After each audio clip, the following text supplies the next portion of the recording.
Okay, how's it going, guys? So, shutter speed for FPV or for aerial drone work or for just in general video work, really. So, there might be a couple of things here of interest to you. So, as you can see, I've got two GoPros mounted on the same drone. One on the right has a heavy, well, a 5-stop ND, ND32, and the one on the left has no ND. So the shutter speed on the right is 1/50th of a second, and as this is in 25p, that's basically 180 degree shutter. And the one on the left is at 1600th of a second, so very fast shutter, so practically no motion blur at all. So anyway, I wanted to compare this side by side, so yeah, a little bit of split screen, a little bit of just side by side, because I think that's the best way to kind of demonstrate this. It's quite a difficult thing to demonstrate. I've tried to do it before where I've just tried to fly the same route several times, but it's almost impossible to get it exact, whereas this is obviously the exact same flight with two cameras. So I think it's quite a useful comparison.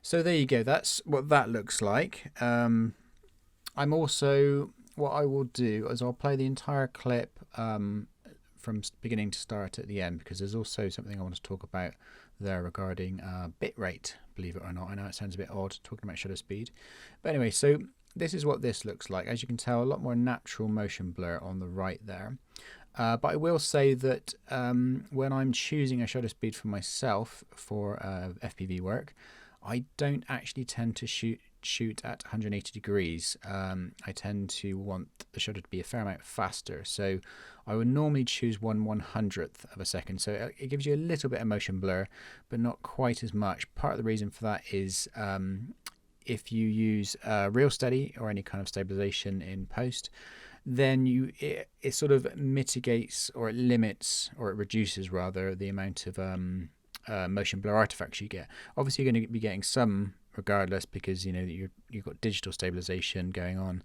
so any kind of twitches of the camera, any motion blur artifacts are baked in basically. So I tend to use 1/100th for most things, sometimes 1/200th. Personally for me, 1/50th is too slow, so 180 degrees is too much motion blur basically. Excuse my watch is beeping there. But anyway, yeah, the other thing I want to talk about, and this is something that I never hear anybody talking about, and that is the how motion blur in moving camera videos, how that affects bitrate and how that affects the final delivery. So let's say, for example, you're producing videos for online content only, and basically it's going to be viewed on Vimeo or YouTube or something like that. Obviously you've got bitrate issues there, and you know you lose a hell of a lot of your lovely image down to compression. And if you have fast changing scenes, like filming a tree blowing around, or like filming a moving water, or if the camera is constantly in movement like it is with FPV, this really stresses the bitrate. And so what you find is, let's say we're flying across a bunch of shrubbery like we are here. If you're using no ND, that's every single frame. There's a lot more detail that is just gobbling up the available bitrate. So perhaps some of the things that you want to look good are going to be compressed and mushy looking in the final playback online. Whereas if you use a ND, be it 180 degrees shutter, or a little bit faster, so there's some natural motion blur, then a lot of the sort of blades of grass and leaves that would be whooshing past as a blurry streak, they don't eat as much of the bitrate up, so you actually get a better looking image because the bitrate is concentrated where the detail is important. So the things like if you're flying towards the horizon, the things that are on the horizon would be basically sharp, and the things that are whizzing past the camera really close to camera would be blurred out, and so they're not demanding the bitrate, they're not putting as much stress on the bitrate. So hopefully with these two clips full screen here, hopefully you will be able to see that, especially if you watch it back in 1080, because the YouTube 1080 bitrate is awful. In 4K it's really not bad, and in 1440 it's not too bad, but the 1080 full HD bitrate on YouTube is just terrible for things like FPV, and I tend to notice lots of artifacts and mushy compression in my playback.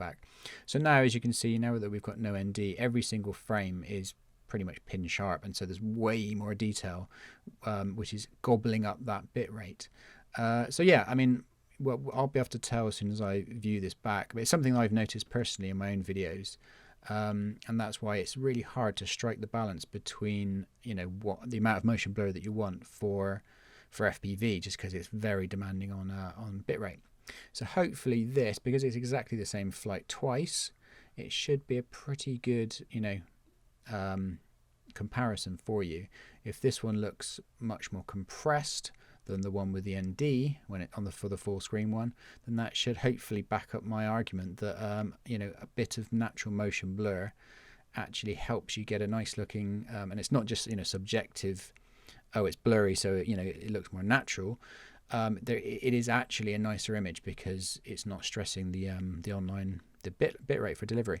Anyway, I hope that all makes sense. There you go, guys. I will leave that with you, and you can make your own determinations on the whole bitrate argument.